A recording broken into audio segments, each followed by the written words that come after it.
اس کو انتظار کرنا چاہیے. تو میں نے فیصلہ کر لیا کہ میں عدالت جا رہا ہوں, اس لیے تو وہ آیا تھا مجھے اریسٹ کرنے. اور یہ قانون ہے, یہ جو کوڈ آف کرمنل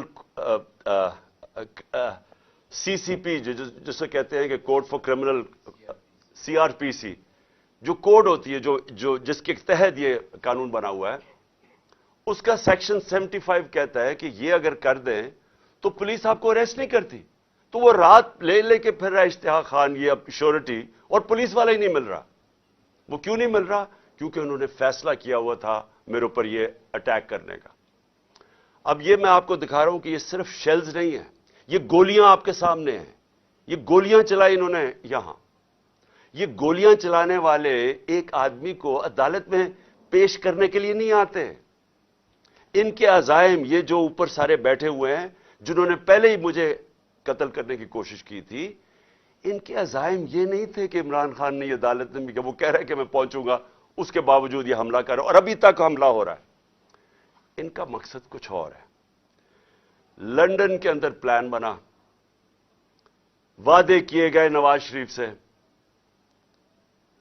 وعدہ یہ کیا گیا کہ اگر ہمیں بیک کریں گے تو میں آپ کو یہ کر کے دوں گا, جس میں عمران خان کو جیل میں ڈالوں گا, پی ٹی آئی کو ختم کروں گا, نواز شریف کو سارے کیسز ختم کروں گا. یہ پلان تھا پورا. یہ پلان بڑی دیر سے پتہ ہے, میں بتاتا جا رہا ہوں آپ سب کو. اس پلان کے تحت یہ گیم چل رہی تھی. کیوں میرے ورکرز اس طرح, جس طرح انہوں نے یہ دفاع کیا زبان پاک کی, میں تو کیا ان کو 2 دفعہ کہا, میں نے کہا دیکھو یہ میں کوئی انتشار نہیں چاہتا, میں چاہتا ہوں میں چلا جاتا ہوں, بیگ میرا پیک تھا. لیکن سارے کارکنوں کا کیا مسئلہ تھا؟ ان کو پتا تھا کہ جب سے ہماری حکومت گئی ہے ہمارے لوگوں کو تشدد کیا گیا جیل میں. کسٹوڈیل ٹارچر کہتے ہیں اس کو. جیل کے اندر تشدد کیا گیا. اعظم سواتی, شہباز گل, ہمیں پتا ہے ارشد شریف سے کیا ہوا, ہمیں پتا ہے سوشل میڈیا کے لڑکوں سے کیا ہوا, اور ہمیں پتا ہے کہ وہ درویش, وہ جو اسپیشل انسان تھا جس کے پاس پیار کے علاوہ کچھ تھا ہی نہیں, ذل شاہ سے کس طرح انہوں نے اٹھایا اور اسے تشدد کر کے قتل کر کے سڑک پہ پھینک گئے. تو وہ سارے فکر کر رہے تھے کہ دیکھیں اگر انہوں نے یہ آپ سے لے گئے ایک دفعہ آپ کو, تو یہ آپ سے بھی یہ کریں گے. اس لیے انہوں نے رات سے وہ مقابلہ کر رہے ہیں ان کا, صرف اس وجہ سے. سو میں آج یہ پوچھنا چاہتا ہوں, میں وہ جو اپنے آپ کو نیوٹرل کہتے ہیں ان سے پوچھنا چاہتا ہوں کہ مجھے یہ بتائیں کہ رینجرز کو بھیجنے کا کیا کام تھا؟ میرے دیوار کے اوپر رینجرز چڑھ رہے تھے, اندر آنے لگے تھے. یہ میں کون سا جرم کیا کہ رینجرز کو یہاں اٹیک کروایا میرے اوپر؟ اور جب رینجرز اور ہمارے لوگوں کا آمنا سامنا ہوگا تو کیا کوئی قوم سمجھے گی کہ ہماری اسٹیبلشمنٹ نیوٹرل ہے؟ اور کیا یہ کرنا چاہیے کہ رینجرز یعنی فوج کو اور عوام کا آمنا سامنا کروانا چاہیے؟ جب ٹی ایل پی آ رہی تھی اسلام آباد کی طرف تو مجھے تب آرمی چیف نے کہا تھا کہ ہم بالکل فوج کو سیولینز کے سامنے نہیں لے کے آئیں گے. تو اب کیوں آ رہی ہے؟ کیا وجہ ہے؟ کون سا جرم ہے؟ کیا جرم کیا میں نے؟ اور کیا وجہ ہے کہ اس طرح کی بے دردی سے, جس طرح کا ابھی تک سب کو یہ جو شیلز مارے گئے ہیں, گولیاں چلائی گئی ہیں, یعنی یہ کیا جمہوریت ہے؟ کیا ہم نے کبھی ہمارے 3.5 سال میں کبھی کسی کے اوپر 3 لانگ مارچز تھیں, پروٹیسٹ تھے, کیا ہم نے کبھی کسی کے اوپر یہ کیا؟ تو یہ کیا وجہ ہے؟ اس کے پیچھے کیا ہے؟ ہم سب سوال پوچھ رہے ہیں, ہم سب حیران ہیں کہ اس سب کا مقصد کیا ہے؟ چاہتے کیا ہے؟ کیا یہ وہ ساری وہی ایک تسلسل ہے کہ کسی طرح تحریک انصاف کو دیوار سے لگاؤ, لیکن اس سے بھی زیادہ عمران خان کو مائنس کرو بیچ میں سے, اس لیے پکڑنے آئے تھے؟ اور دیکھیں میں آج اپنی ساری قوم کے سامنے کہہ رہا ہوں کہ دیکھیں میں نے پوری کوشش کی ہے جب سے میری گورنمنٹ گرائی گئی ہے کہ کوئی میری وجہ سے اس ملک میں انتشار نہ ہو. ہم نے سارے پرامن 70 جلسے کیے, سب پرامن. جب کوئی انتشار کا وقت آتا تھا, جب انہوں نے اسی طرح ہمارے اوپر ظلم کیا 25 مئی کو پچھلے سال, میں نے کینسل کیا, میں نے اس کو ختم کر دیا دھرنے کو, کیونکہ مجھے ڈر تھا کہ اب انتشار کی طرف جا رہا ہے. اس کے بعد 26 نومبر لاکھوں لوگ جمع تھے وہاں اس وقت پنڈی میں. ہمارا پلان تھا اسلام آباد میں جا کے دھرنا دینا, لیکن جب میں نے ماحول دیکھا جو انہوں نے پولیس 30,000 پولیس جمع کی ہوئی تھی, تو مجھے پتا تھا پھر یہ تو جان کے چاہ رہے کوئی کلیش ہو, تو میں نے وہ کینسل کر دیا. ہم نے 8 مارچ کو ایک پرمیشن لی ہوئی تھی, انہوں نے ہمیں شام کو پولیس نے پرمیشن دی تھی کہ اپنی الیکشن ریلی جو ہم نے اپنی 30 اپریل کی الیکشن کے لیے کرنی تھی, پرمیشن ملی ہوئی تھی, روٹ اپرووڈ تھا. صبح لوگ آ رہے ہیں اور دیکھ رہے ہیں پولیس کھڑی ہوئی ہے اور پولیس کے جتھے کھڑے ہوئے ہیں اور لوگ ریلی کے لیے آ رہے ہیں, اور ایک دم پتا چلتا ہے کہ دفعہ 144 لگا دی جاتی ہے. کس وجہ سے؟ الیکشن جب ڈیٹ اناؤنس ہو جائے, آپ الیکشن ریلی کے خلاف دفعہ 144 کیسے کر سکتے ہیں, وہ بھی کیئر ٹیکر گورنمنٹ. اور اس کے بعد شیلنگ شروع ہو جاتی ہے, جس طرح اب آتے ساتھ ہی شیلنگ, ڈرانا, دھمکانا, مارنا, اور اس میں ضلع شاہ کا جس طرح قتل کیا گیا. تو اس کے بعد جب اگلے دن ہم نے وہ کیا, پھر سے انہوں نے جب بین کیا, اور ان کا خیال تھا کہ ہم پھر سے ری ایکٹ کریں گے, میں نے پھر کینسل کیا, کیونکہ مجھے پتا تھا ہمارے لوگوں کو غصہ تھا جو ضلع شاہ سے, سب اسے پیار کرتے تھے. تو اس لیے ہم نے کینسل کی, ہم نے پوسٹ پون کی تاکہ کوئی انتشار نہ ہو. اب مجھے بتائیں, رات سے جب مجھے پتا چلا کہ اچھا یہ وارنٹ آ گئے ہیں تو چلیں میں شیورٹی دے دیتا ہوں, وہ بانڈ سائن کر دیتا ہوں میں اس کے ساتھ, اشتیاق خان کے ساتھ, پریزیڈنٹ لاہور بار ہائی کورٹ بار ایسوسی ایشن. تو پھر کیا چیز رہ گئی تھی, کیا وجہ ہے؟ ابھی تک حملے ہو رہے ہیں, عدالت کے اندر ہمارا کیس پڑا ہے, عدالت میں ہم گئے ہوئے ہیں اسلام آباد میں اور لاہور میں, اور ابھی تک یہ شیلنگ رینجرز نے پھر اٹیک کر دیے. اور مجھے ابھی بھی نہیں سمجھ آئی کہ میرے گھر کی دیواروں سے کود کے اندر آ رہے تھے, کیا کوئی کمانڈو ایکشن کرنا تھا کہ عمران خان کو پکڑ کے لے جانا تھا؟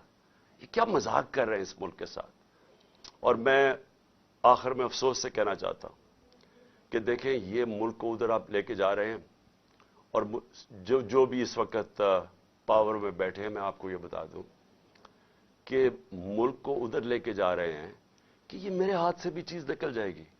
اب یہ جو لڑکوں نے, یہ تھوڑے سے تھے, جس طرح انہوں نے وہاں کھڑا ہو کے ٹیئر گیسنگ سب کے باوجود, اتنی بھاری پولیس کی نفری اس کے سامنے کھڑے ہوئے ہیں, صرف اس خوف سے کہ چیئرمین کو اٹھا کے لے جا کے یہ پھر جیلوں میں تشدد کریں گے. اور خوف یہ ہے کہ انہوں نے قتل کرنے کی کوشش کی تھی اور یہی اب جیل میں لے کے جا رہے ہیں. کسی کو اعتماد نہیں ہے ان مجرموں کو, یہ جرائم پیشہ لوگ ہیں, کسی کو ان کے اوپر اعتماد نہیں ہے. تو میں سوال یہ پوچھتا ہوں کہ جو اس وقت اقتدار میں بیٹھے ہیں, جو پاور میں ہیں, جو پاور کنٹرول کرتے ہیں پاکستان کی, اور وہ یہ نہیں ہے یہ جو رانا ثناء اللہ اور یہ جو شہباز شریف ہے جن کے پاس پاور ہے, کیا کوئی فکر ہے آپ کو پاکستان کی؟ کیا آپ کو فکر ہے کہ یہ ملک جا کے در رہا ہے؟ کیا آپ کو فکر ہے کہ میں اگر آپ جب بھی مجھے پکڑ لیں گے کیا ہوگا؟ جیل میں چلا جاؤں گا, زندگی موت اللہ کے ہاتھ میں ہے, عزت ذلت اس کے ہاتھ میں ہے, کیا کر لیں گے آپ؟ اور زیادہ پارٹی طاقت میں آئے گی, لیکن اس کا جو نتیجے میں جو رد عمل آئے گا وہ کیا فائدہ ہوگا پاکستان کو؟ کس کو نقصان ہوگا؟ جس ملک کی معیشت ابھی بیٹھ چکی ہے, بھی بیکاروں کی طرح پیسے مانگتے پھر رہے ہیں, ملک سکڑتا جا رہا ہے, مہنگائی آسمانوں پہ ہے, مہنگائی ایسی مہنگائی پاکستان کی تاریخ میں نہیں آئی, تنخواہ دار طبقہ پس گیا ہے, بیچاروں کے پاس اس وقت حالات یہ ہیں کہ ان کا 2 ہفتے کے اندر ان کے پاس تنخواہیں ختم ہو جاتی ہیں. اس ماحول کے اندر انتشار پھیلانا, کیا یہ کوئی پاکستانی سوچ رکھے؟ یہ تو کوئی دشمن ایسے کرے ملک کے ساتھ, تو یہ ہمارے ہاتھ سے گیم نکل جائے گی. یہ جو حرکتیں ہو رہی ہیں یہ میری, اب یہ جو باہر لڑکے ہیں یہ میری نہیں سن رہے, جب ان کے اوپر یہ انتشار ہو رہا ہے اور یہ جو شیلنگ ہو رہی ہے وہ میری نہیں اب بات سنتے, وہ اب میرا کوئی کنٹرول ان کے اوپر نہیں ہے. اور جس طرح کی اب بمباری اور یہ سب کے ہاتھ سے نکل جائے گا.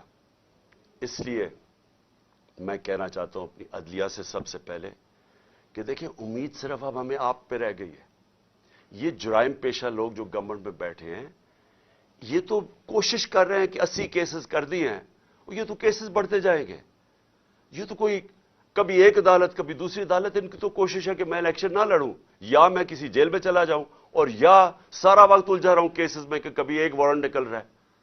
تو ہمیں تو صرف امید عدلیہ سے ہے، اور دوسری ہم امید لگا رہے ہیں اپنی جو اسٹیبلشمنٹ ہے اس ملک کی، کہ کیا آپ کا انٹرسٹ پاکستان میں ہے یا نہیں ہے. تو یہ جو تماشا ہو رہا ہے اس کو بند کریں، ملک کا سوچیں. یہ جو بھی پلان ہے لنڈن کا، اس کے اوپر نہ کام کریں. یہ ملک تباہی کی طرف جا رہا ہے، اور میری اپیل ہے آپ سب سے کہ اب اس ملک کا سوچیں. اب جن کا جینا مرنا اس ملک میں ہے، ہمارے تو کوئی باہر نہیں جانا، میں تو کوئی لنڈن نہیں جانا جس طرح یہ سارا ٹبر اٹھ کے چلا جاتا ہے، یا دوسرا اٹھ کے وہ باہر چلا جاتا ہے. ان کی تو باہر پراپرٹیز اربوں ڈالر ہیں، ہمارا تو جینا مرنا یہاں ہے. تو میرا اکیلے کو فکر نہیں کرنا چاہیے، ہر اس پاکستانی کو اس ملک کا سوچنا چاہیے جو اٹھ کے لنڈن نہیں چلا جائے گا، جس کے باہر ڈالرز نہیں پڑے ہوئے. ان سب کو سوچنا چاہیے کہ ملک جا کس طرف رہا ہے.